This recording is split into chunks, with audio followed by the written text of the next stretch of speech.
What's going on, YouTube, Instagram, Facebook family? I just had to get on here real quick. I just wanted to say something.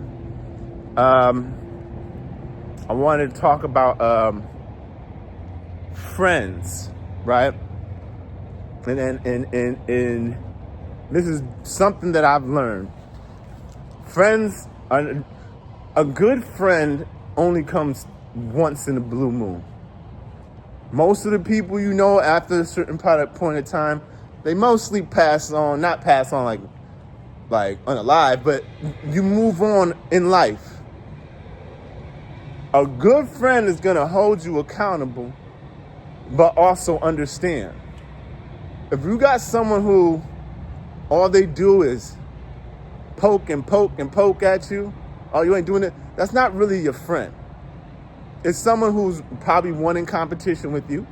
Two, there's a certain term called a friend who likes to see their friend go through hard things. They like that connection. And then you got ones that are gonna hold you accountable and they're gonna have your back. If you meet a person who's, and I'm starting to, that's the reason why I say I'm deep in fate now, and just natural senses. I do think it could be taught, but a lot of people are just naturally who they are. Maybe through trauma experiences, yeah. We get to psychological, but some stuff can't be taught. If you find yourself surrounded, once again, around people who, honestly, that's your friend, using the term loosely, you're better off being by yourself, because they can become a distraction.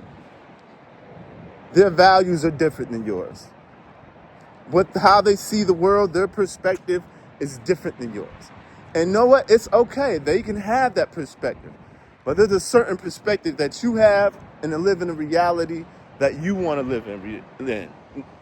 You don't want to be delusional, but if you know you have a friend who's very materialistic, and you're more into like the spiritual, psychological side, it's not going to be a good energy.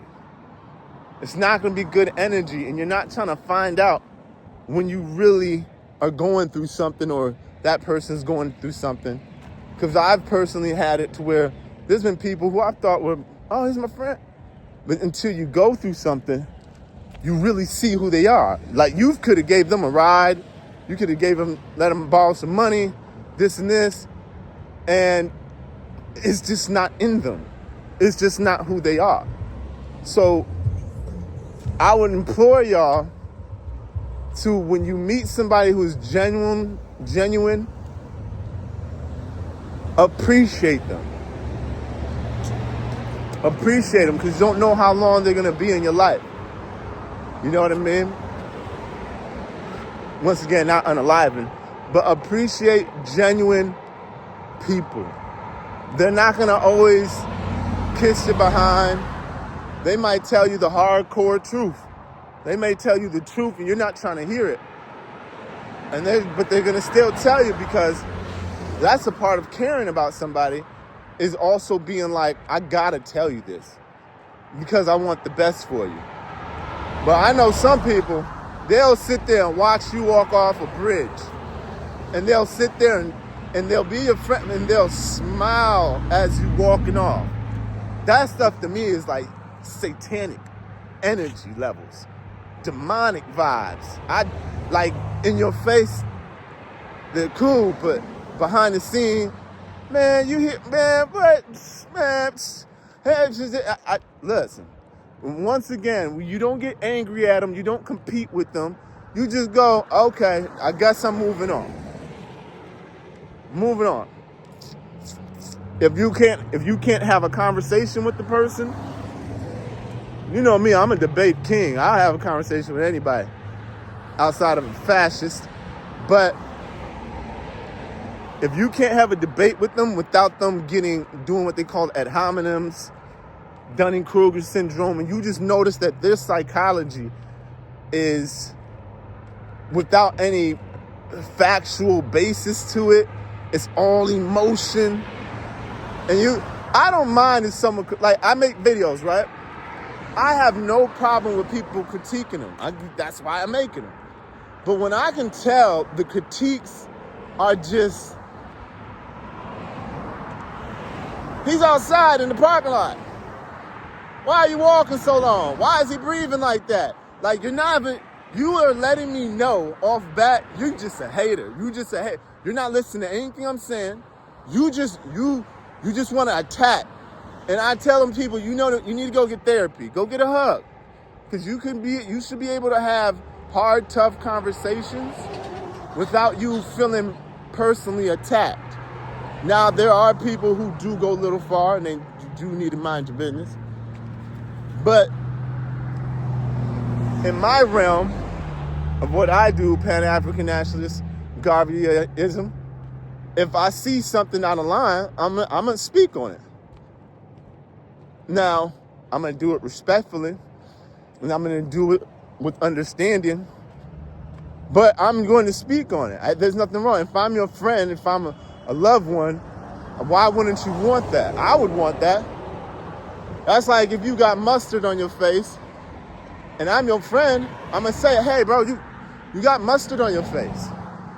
Because guess what? If you're sitting there talking to me for hours, and I go to the bathroom, I see mustard on my face, I'm going to say, hey, why didn't you tell me I had mustard on my face? Oh, man, I just mind my business. Nah, I don't like that.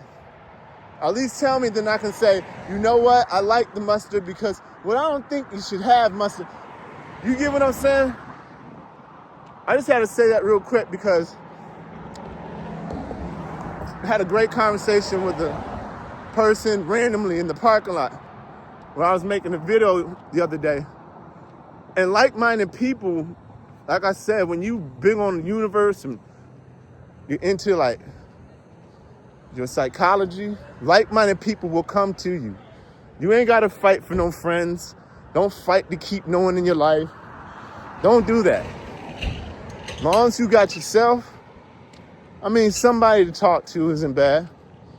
But you don't want to be a guy who's out here living a lie, hating on people, can't even be yourself, all because you're in competition with somebody. You don't want somebody to work. That's not your friend then. It's not your friend. And I would implore you to get away from that person because you don't want to look up years down the line and say, why do I even care what they have a saying, right? In your 20s or 30s, you care about what people think about you. Your 30s or 40s, you stop caring about what people think about you. In your 40s and your 50s, you realize nobody was even thinking about you. So anybody who's sitting around, right, thinking about you too much, you got to just let them have it. Let them, all right, bro. You're not dragging me down with you. But anyway, you know the slogan. Chase knowledge. Don't chase money. Peace, love, positivity. Rah.